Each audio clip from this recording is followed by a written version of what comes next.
ذاکر عباسی فاضل جامع Banuri town Karachi channel کو subscribe کریں۔ نے کچھ اصول قدرت بھی بیان فرمائے ہیں۔ احترام انسانیت کے جذبے کو پیدا کرنے کے لیے، اس کا احساس پیدا کرنے کے لیے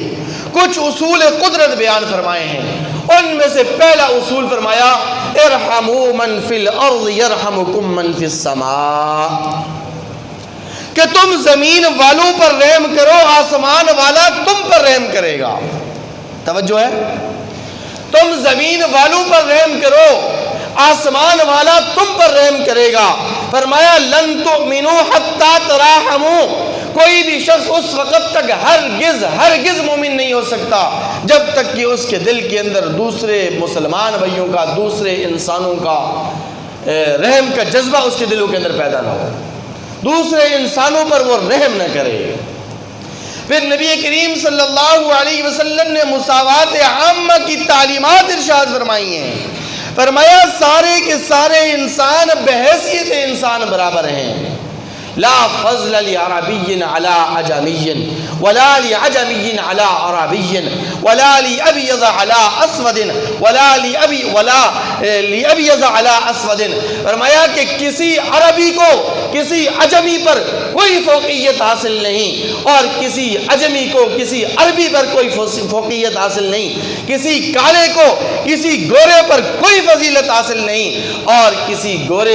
کالے کو کسی گورے پر کوئی فضیلت حاصل نہیں، الا بالتقوی، سوائے تقوی و طہارت کے، کہ تقوی و طہارت کی وجہ سے کوئی انسان دوسرے انسان سے فضیلت لے جائے، دوسرے انسان پر فضیلت حاصل کر لے، دوسرے انسان پر بلندی حاصل کر لے، وہ ایک الگ بات ہے۔ پھر نبی کریم صلی اللہ علیہ وسلم نے اسی احترام انسانیت کے جذبے کے پیش نظر غلاموں، ماتحتوں، نوکروں، ملازموں کے ساتھ حسن سلوک کی تعلیمات ارشاد فرمائی ہیں۔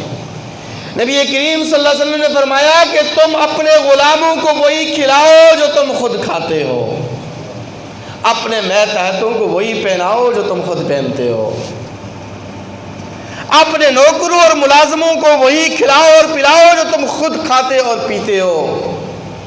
اور نبی کریم صلی اللہ علیہ وسلم جب اس دنیا سے رخصت ہونے لگے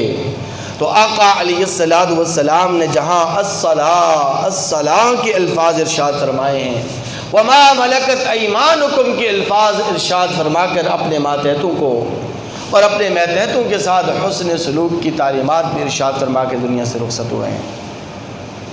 آپ حیران ہوں گے کہ حضرت ابوذر رضی اللہ تعالیٰ عنہ کا ایک غلام تھا، تو انہوں نے اپنے غلام کو ایک مرتبہ ان الفاظ سے پکارا، یا ابن سودا، اے کالی کے بیٹے، یعنی اس کی والدہ کا رنگ کالا تھا، حبشہ کے رہنے والی تھی، اب ویسے رنگ کالا تھا واللہ عالم، تو کہا یا ابن سودا، اے کالی کے بیٹے، اے کالے رنگ والی کے بیٹے۔ نبی کریم صلی اللہ علیہ وسلم کو پتہ چلا، آقا علیہ السلام نے ابو ذر کو بلایا اور بلا کر ارشاد فرمایا کہ ابو ذر تو نے یہ لفظ استعمال کر کے زمانے جاہلیت والے دور کی یاد تازہ کر دی ہے۔ یہ زمانے جاہلیت کی باتیں، یہ تانے، یہ جملے جو تو نے کسے، یہ زمانے جاہلیت میں لوگ ایک دوسروں پر کسا کرتے تھے، یہ بات تیری شان کے شان نہیں ہے، یہ بات تیری شان کے لائق نہیں ہے۔ حضرت ابو ذر رضی اللہ تعالیٰ عنہ بے چین ہو گئے، مضطرب ہو گئے۔ خدا کی قسم، علامہ کرمانی رحمۃ اللہ علیہ نے بخاری شریف کی شرح میں لکھا ہے کہ ابو ذر رضی اللہ تعالیٰ عنہ اتنے بے چین ہوئے، اتنے مضطرب ہوئے کہ حضرت ابو ذر رضی اللہ تعالیٰ عنہ بھاگتے ہوئے اپنے غلام کے پاس گئے اور اپنے غلام کے سامنے جا کے چت زمین کے اوپر لیٹ گئے اور اپنے غلام سے کہا کہ جب تک تو اپنا پاؤں میرے گالوں کے اوپر رکھ نہیں لیتا اس وقت تک میں یہاں سے اٹھنے کے لیے تیار نہیں ہوں۔ جب اپنے غلام سے کہا، جس کو صرف یہ جملہ کیسا تھا، یا ابن سودا، کوئی مارا نہیں اس کو، کوئی اس کو اذیت نہیں پہنچائی، گالم گلوچ نہیں دی، بس صرف یہ کہا کہ کالی کے بیٹے، آ کے لیٹ گئے اور کہا کہ جب تک تو اپنا پاؤں میرے گالوں پر رکھ نہیں لیتا